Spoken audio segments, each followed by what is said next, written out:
بسم اللہ الرحمن الرحیم۔ السلام علیکم۔ اس آڈیو میں ہم یا ایھا الذین آمنوا کو آگے کنٹینیو کریں گے۔ اس سے پہلے اگر آپ نے ابھی تک سبسکرائب نہیں کیا تو سبسکرائب کر لیں اور بیل آئیکن پریس کر دیں تاکہ اگلی آڈیو آسانی سے مل سکے۔ شروع کرتے ہیں۔ سورہ نحل کا دوسرا رکوع۔ سورہ نحل کے دوسرے رکوع کا مطالعہ کیجیے۔ رب کریم اپنے بے شمار انعامات میں سے چند کا ذکر فرماتا ہے کہ اللہ نے تمہارے لیے پانی جیسی نعمت پیدا کی، عظیم نعمت پیدا کی، جس پر تمہاری اور تمہارے جانوروں کی زندگی کا دار و مدار ہے۔ اسی سے تمہارے لیے طرح طرح کے پھل، پھول اور سبزہ اگتا ہے۔ اس نے تمہارے ہی لیے سورج، چاند اور تاروں کو پیدا کیا، جن سے دن رات کی روشنی اور آسمانوں کی پرکشش زینت کے علاوہ تمہارے ہزاروں فائدے ہیں۔ اسی نے زمین سے مختلف انواع کی چیزیں تمہارے لیے پیدا کی اور ان پر تمہیں رسائی کی قوت و عقل عطا فرمائی کہ تم اپنے کھانے کی مفید و لذیذ چیزوں کو پہچان لیتے ہو۔ زمین کھود کر سونا، چاندی اور دیگر معدنیات حاصل کر لیتے ہیں۔ تیل، گیس جیسی نعمتوں کو پا لیتے ہو۔ وہ اللہ ہی ہے جس نے تمہارے سمندر کو مسخر و مطیع بنا دیا، جس سے تم اپنی غذا کے لیے مچھلی کا صحت بخش گوشت حاصل کرتے ہو، چمکتے قیمتی پتھر نکالتے ہو، اس پر کشتیاں اور جہاز دوڑاتے ہو۔ غور کرو، یہ اللہ کے کیسے عظیم انعامات ہیں۔ اللہ تم سے ان کے بدلے کچھ نہیں چاہتا اور تمہارے پاس ہے ہی کیا جو تم اللہ بے نیاز کو دے سکو۔ بس تم بندے بنے رہو، ہماری نعمتوں سے خوب مزے اڑاؤ، صرف ہمارا شکر ادا کرتے رہو۔ سورہ النحل آیت نمبر 14 یعنی 14۔ اور وہی ہے اللہ جس نے تمہارے لیے دریا کو مسخر کیا کہ اس میں سے تازہ گوشت کھاؤ، اور تم اس میں سے زیور نکالتے ہو جسے تم پہنتے ہو، اور تم دریا میں کشتیاں دیکھتے ہو جو پانی چیر کر اس میں چلتی ہیں، اور یہ اس لیے کہ تم اس کا فضل رزق تلاش کرو اور تاکہ تم شکر ادا کرتے رہو۔ اللہ کی اس نعمت پر بھی غور کرو کہ اس نے تمہیں ماں کے پیٹ سے پیدا کیا، جہاں چند روز نہیں 9 ماہ وہ تمہیں غذا بہم پہنچاتا رہا اور تمہارے جسم کی پرورش کرتا رہا۔ اور پھر جب تم اس دنیا میں آئے تو تمہاری حالت یہ تھی کہ جس ماں کے پیٹ میں تم 9 مہینے رہے، اس کو بھی پہچاننے کی تم میں صلاحیت نہ تھی۔ رب نے کیسا تم پر کرم کیا کہ تمہیں کان دیے، آنکھیں دیں، دل دیا، تم ماں کو بھی پہچاننے لگے، باپ کو بھی، اعضاء اقربا کو بھی، حتیٰ کہ تم اپنے معاش اور روزی حاصل کرنے، اپنی خواہشات کی تکمیل کے طریقوں کو بھی پہچاننے لگے۔ لیکن افسوس کہ انسان نے اس کو نہ پہچانا جس نے اپنے فضل و کرم سے اس کو سب کچھ پہچاننے کی صلاحیت عطا فرمائی۔ ایسا انسان بڑا ہی ظالم ہے۔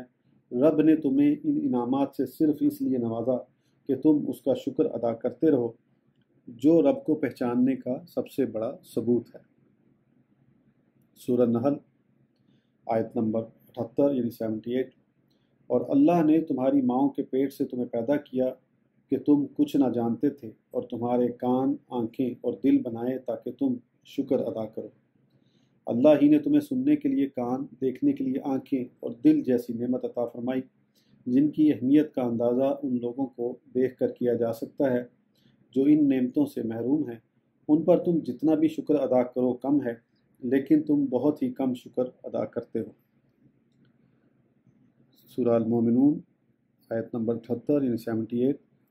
اور اللہ وہی ہے جس نے بنائے تمہارے لیے کان اور آنکھیں اور دل، مگر تم بہت ہی کم شکر ادا کرتے ہو۔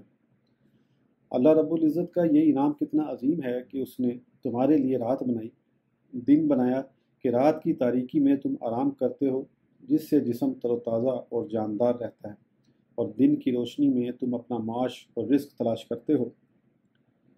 بس ہونا یہ چاہیے کہ جب تم رات کو آرام کرو، چین کی نیند سو، تو رات بنانے والے خالق کو یاد کرو، اور جب تم دن میں دولت کماؤ، کاروبار کرو، تو بھی اسی کو یاد کرتے رہو، اور رب کی یاد ہی اس کا بڑا شکر ہے۔ سورہ القصص 73 73۔ اور اس نے اپنی رحمت سے تمہارے لیے رات دن کو بنایا تاکہ تم رات میں آرام کرو اور دن میں اس کا فضل تلاش کرو، اور تاکہ تم شکر ادا کرتے رہو۔ اللہ کریم کیسی صحت افزا ہوائیں چلاتا ہے جن سے تمہارے دل و دماغ تر و تازہ ہو جاتے ہیں۔ پانی برسنے کی خوشخبری ملتی ہے جس سے فصلیں اچھی ہونے کی امید بنتی ہے، اور اس سے دریاؤں، سمندروں میں کشتیاں اور جہاز چلانا آسان ہو جاتا ہے۔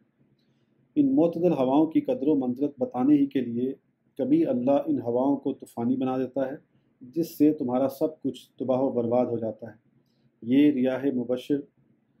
ریاح مبشرات اسی لیے بھیجی جاتی ہیں کہ تم اللہ کا شکر ادا کرتے رہو۔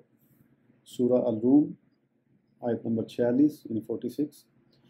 اور اس کی نشانیوں میں سے خوشخبری دینے والی ہواؤں کا بھیجنا، اور اس لیے کہ وہ تمہیں اپنی رحمت سے چکھائے، اور تاکہ کشتیاں اس کے حکم سے چلیں، اور اس لیے کہ تم اس کا فضل تلاش کرو، اور تاکہ تم شکر ادا کرتے رہو۔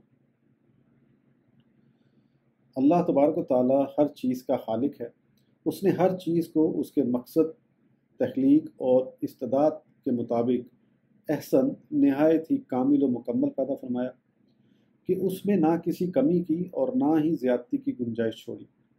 بالخصوص انسان اس کے کمال تخلیق کا عظیم نمونہ ہے کہ اس نے اپنی قدرت کاملہ سے انسان اول کو مٹی جیسی حقیر چیز سے پیدا کیا، اور پھر نسل انسانی کو ایک نہایت ہی کمزور پانی کی بوند سے جاری فرمایا جو رحم مادر میں 9 ماہ تک تخلیق کے مختلف مراحل طے کرتی ہے کہ یہ بوند خون کی پھٹک سے بنتی ہے، پھر گوشت کا لوتھڑا جس کا کچھ حصہ سخت ہو کر ہڈیوں میں تبدیل ہوتا ہے، کوئی حصہ جگر، گردوں، دل وغیرہ کی صورت اختیار کرتا ہے، پھر اسی سے ہاتھ، پیر اور انسانی شکل بننے لگتی ہے، حتیٰ کہ اس میں وہ روح ڈال دی جاتی ہے جس کی حقیقت کو سمجھنے سے انسان کی عقل عاجز ہے۔ بس انسان اس کو اتنا ہی سمجھ سکتا ہے کہ روح اللہ کا حکم ہے۔ اپنی تخلیق کو ان مراحل کے حیرت انگیز طور پر طے کرنے والے انسان کو بے حد و حساب اپنے خالق کا شکر ادا کرنا چاہیے، لیکن وہ بہت کم شکر ادا کرتا ہے۔ سورہ سجدہ آیت نمبر 7 to 9، 7 سے 9۔ اللہ وہ ہے جس نے ہر چیز کو نہایت ہی کامل بنایا، اور انسان کی پیدائش کی ابتدا مٹی سے فرمائی، پھر اس کی نسل بے وقت پانی کے نچوڑ سے چلائی، پھر اسے برابر کیا اور اپنی طرف سے روح پھونکی، اور تمہارے کان، آنکھیں اور دل بنائے، لیکن تم بہت ہی کم شکر ادا کرتے ہو۔ اللہ کی عظیم قدرت کا کرشمہ تو دیکھو کہ ایک سمندر میں 2 قسم کا پانی ہے، ایک نہایت میٹھا خوش ذائقہ، دوسرا نہایت نمکین بد ذائقہ کڑوا۔ دونوں آپس میں ملنے کے باوجود ایک دوسرے میں خلط ملط نہیں ہوتے۔ مزے کی بات یہ ہے کہ دونوں میں مچھلیاں ہوتی ہیں جن کا گوشت تقریباً ایک جیسا ہوتا ہے، یہ نہیں کہ کڑوے پانی کا گوشت بھی کڑوا ہو جو کھایا نہ جا سکے۔ مزید یہ کہ ہماری زیب و زینت کے لیے اس نے سمندر میں قیمتی موتی، جواہرات اور مرجان پیدا فرمائے۔ نیز اللہ کا یہ احسان دیکھو کہ اس ٹھاٹھے مارتے سمندر میں کشتیاں پانی کو چیرتی کیسے دوڑتی ہیں، جو مختلف ممالک سے تجارت کرنے اور ایک دوسرے سے علمی و فنی فوائد حاصل کرنے کا بڑا ذریعہ ہے۔ اللہ نے یہ انعامات اسی لیے کیے کہ تم شکر کرو۔ سورہ فاطر آیت نمبر 12 یعنی 12۔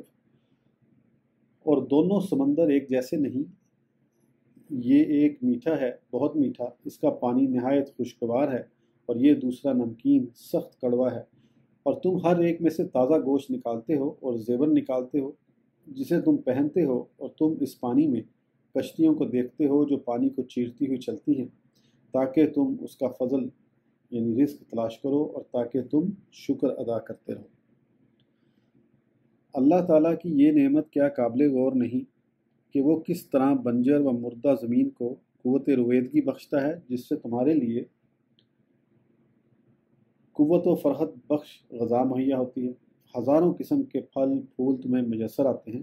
اسی زمین میں کھجور کے تناور درخت آسمان سے باتیں کرتے اگتے ہیں، اور اسی سے انگور کی نازک بیل پھیلتی ہے۔ اسی سے فراہمی آپ کا ایک نظام چشموں کی صورت میں جاری ہوتا ہے۔ یہ طرح طرح کے درخت، ان سے نکلنے والے پھل پھول تمہارے ہاتھوں نے تو نہیں بنائے، اللہ ہی کا تو تم پر احسان ہے، پھر بھی تم شکر نہیں کرتے۔ سورہ یاسین آیت نمبر 35۔ اور مردہ زمین میں بھی ان کے لیے نشانی ہے جسے ہم نے زندہ کیا، اور اس سے ہم نے غلہ نکالا تو وہ اس سے کھاتے ہیں، اور ہم نے اس میں باغ بنائے کھجوروں اور انگوروں کے، اور ہم نے اس میں کچھ چشمے جاری کیے تاکہ وہ اس کے پھلوں سے کھائیں، اور نہیں بنایا اسے ان کے ہاتھوں نے، تو کیا وہ شکر نہیں کرتے؟ اللہ کا یہ انعام بھی دیکھیے کہ اس نے اپنے دست قدرت سے بنائے ہوئے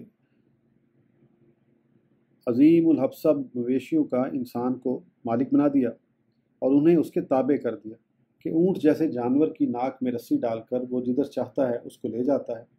ان جانوروں پر انسان سواری کرتا ہے، سامان لاتا ہے، حتیٰ کہ انہی کو اپنی غذا بھی بناتا ہے۔ ہزاروں فائدے ہیں جو انسان ان سے حاصل کرتا ہے۔ اگر ہمارا کرم نہ ہو اور ہمیں انسان کی خاطر و مدارات ملحوظ نہ ہو تو ہماری اس مخلوق پر قابو پا لینا ممکن نہیں۔ پھر بھی تم ہمارا شکر ادا نہیں کرتے۔ سورہ یاسین آیت نمبر 73 73۔ کیا انہوں نے نہیں دیکھا کہ ہم نے اپنے دست قدرت سے بنائی ہوئی مخلوق میں سے ان کے لیے مویشی پیدا کیے تو وہ ان کے مالک ہیں، اور ہم نے انہیں ان کے تابع کر دیا تو ان میں سے کچھ ان کی سواریاں ہیں اور ان میں سے کچھ کو وہ کھاتے ہیں، اور ان میں ان کے لیے بہت فائدے اور پینے کی چیزیں ہیں، تو کیا وہ شکر نہیں کرتے؟ اللہ وہ ہے جس نے اپنی سمندر جیسی مخلوق کو تمہاری خدمت مفت انجام دینے پر مقرر کر دیا ہے کہ اس نے اس کی سطح کو اس قدر نرم بنایا کہ تم اس میں غوطہ لگا کر بآسانی موتی جواہرات کی صورت میں دولت حاصل کرتے ہو۔ اس نرمی کے باوجود اللہ کی قدرت تو دیکھو کہ اس پر تمہاری کتنی وزنی کشتیاں، مسافر بردار جہاز، مال بردار جہاز، آئل ٹینکرز چلتے کہ تم اس کے ذریعے بین الاقوامی تجارت کرنے کے قابل ہوئے، اپنا رزق حاصل کرنے کے قابل ہوئے۔ سوچو اگر اللہ کا یہ انعام نہ ہوتا تو تمہارے لیے دولت کمانے کے وسائل کتنے محدود ہو جاتے اور تمہاری دنیا کتنی چھوٹی ہو جاتی۔ یہ فضل الہی اس لیے ہوا کہ تم شکر ادا کرو۔ سورہ الجاثیہ آیت نمبر 12 یعنی 12۔ اللہ وہ ہے جس نے دریا کو تمہارے لیے مسخر کر دیا تاکہ اس کے حکم سے اس میں کشتیاں چلیں، اور اس لیے کہ تم اس کا فضل یعنی رزق تلاش کرو، اور تاکہ تم شکر ادا کرتے رہو۔ اللہ کی ایک عظیم نعمت پانی ہے جس پر انسان کی زندگی کا دار و مدار ہے۔ ذرا سوچو تمہیں کس قدر وافر مقدار میں یہ نعمت میسر ہے۔ غور کرو یہ کہاں سے آتا ہے، تو تمہیں اللہ کے فضل کے سوا اس کا کوئی ذریعہ نہ ملے گا۔ سمندر، دریاؤں، کنوؤں، چشموں کی صورت میں تمہارے پاس یہ پانی اسی کے فضل سے آسمان سے برستا ہے، جس کا کچھ حصہ تم استعمال کرتے ہو اور کچھ بخارات بن کر بادلوں میں تبدیل ہوتا اور پھر برستا ہے۔ بادلوں سے پانی برسانے والے تم ہو یا ہم؟ آج تک کوئی احمق یہ دعویٰ نہ کر سکا کہ پانی میں برساتا ہوں، نہ کوئی عقل مند آج تک کوئی ایسی ایجاد کر سکا جس کے ذریعے انسان کو اپنی مرضی کے مطابق بارش میسر آ سکے۔ پھر یہ پانی اسی کے کرم سے پینے اور استعمال کرنے کے قابل ہے۔ اگر وہ چاہتا تو سب پانی سمندر کے پانی کی طرح کھارا، بد ذائقہ اور کڑوا کر دیتا۔ اے انسان، تیرے سامنے یہ ایک ایسی حقیقت موجود ہے جس کا انکار تو کسی طرح نہیں کر سکتا۔ پھر تو کیسا ظالم و احسان فراموش ہے کہ ایسی عظیم قدرت والے اور ایسے کرم والے رب کا شکر ادا نہیں کرتا۔ سورہ الواقعہ آیت 67 سے 70 یعنی 68 to 70، 68 سے 70۔ کیا تم نے غور سے دیکھا ہے پانی جو تم پیتے ہو، کیا تم نے اس کو بادل سے اتارا ہے یا ہم ہی اتارنے والے ہیں؟ اور اگر ہم چاہتے تو اس کو کھاری بنا دیتے، پھر تم کیوں شکر ادا نہیں کرتے؟ یہ چند آیات اور ہر آیت کے ساتھ اس کا مختصر مفہوم یہ واضح کرنے کے لیے کافی ہے کہ اللہ رب العزت جل مجدہ نے کس تاکید کے ساتھ انسان سے اپنی نعمتوں پر شکر کا مطالبہ کیا۔ صرف یہی ایک ایسا عمل ہے جس کی ذمہ داری انسان پر نہایت قوی دلائل سے ثابت کی گئی۔ ایک خیال یہ آتا ہے کہ آخر اللہ کو شکر اس قدر کیوں پسند ہے؟ تو ظاہر ہے کہ اسے تو اس کی ضرورت نہیں کہ وہ بے نیاز ہر ضرورت سے پاک ہے، نہ ہی اس سے اس کی شان میں کوئی اضافہ ہوتا ہے کہ وہ تو ہمیشہ سے بلند شان والا ہے اور ہمیشہ رہے گا۔ بندوں سے اللہ نے شکر اور جن اعمال کا مطالبہ فرمایا وہ بلا شبہ بندوں ہی کے فائدے کے لیے ہے۔ اس کا اصول ہے کہ شکر کرنے والوں پر وہ مزید انعامات کی بارش برساتا ہے۔ جیسا کہ آپ پڑھ چکے ہیں، مزید برآں اللہ نے وضاحت کے ساتھ فرمایا کہ تم سے شکر کا مطالبہ تمہارے ہی فائدے کے لیے کیا جا رہا ہے، ہماری ذات تو بے نیاز ہے۔ ملاحظہ فرمائیے، ارشاد ہوتا ہے سورہ النمل آیت نمبر 40 اور جس نے شکر کیا تو وہ اپنے ہی فائدے کے لیے شکر کرتا ہے، اور جس نے ناشکری کی تو بے شک میرا رب بے پرواہ بزرگی والا ہے۔ سورہ لقمان آیت نمبر 12 اور جو شکر کرے وہ اپنے ہی نفع کے لیے شکر کرتا ہے، اور جس نے ناشکری کی تو یقیناً اللہ بے نیاز تعریف کیا ہوا ہے۔